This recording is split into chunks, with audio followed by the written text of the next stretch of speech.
chapter 14. You are the children of the Lord your God. Do not cut yourselves or shave the front of your heads for the dead. For you are a people holy to the Lord your God. Out of all the peoples on the face of the earth, the Lord has chosen you to be his treasured possession.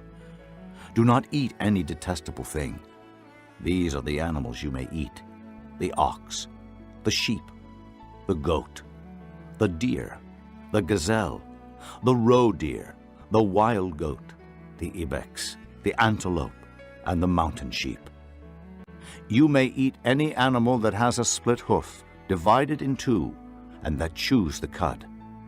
However, of those that chew the cud, or that have a split hoof completely divided, you may not eat the camel, the rabbit, or the coney. Although they chew the cud, they do not have a split hoof. They are ceremonially unclean for you. The pig is also unclean. Although it has a split hoof, it does not chew the cud. You are not to eat their meat or touch their carcasses. Of all the creatures living in the water, you may eat any that has fins and scales, but anything that does not have fins and scales you may not eat. For you it is unclean.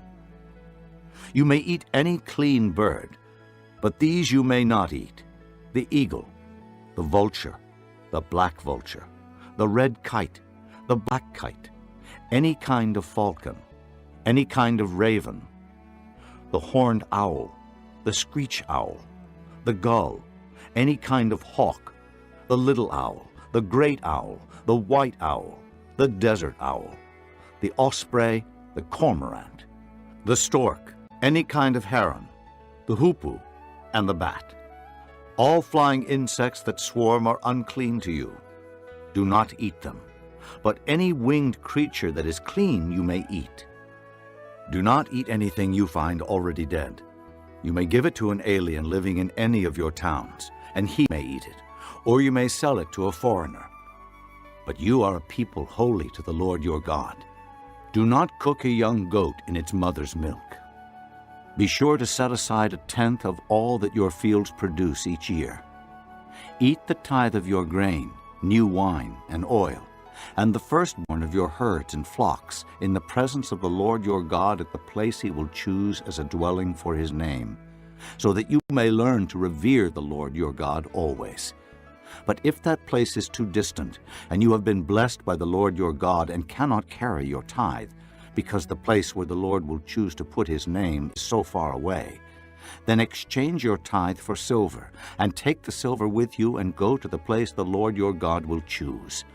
Use the silver to buy whatever you like: cattle, sheep, wine, or other fermented drink, or anything you wish. Then you and your household shall eat there in the presence of the Lord your God and rejoice. And do not neglect the Levites living in your towns, for they have no allotment or inheritance of their own. At the end of every 3 years, bring all the tithes of that year's produce and store it in your towns, so that the Levites, who have no allotment or inheritance of their own, and the aliens, the fatherless, and the widows who live in your towns may come and eat and be satisfied, and so that the Lord your God may bless you in all the work of your hands.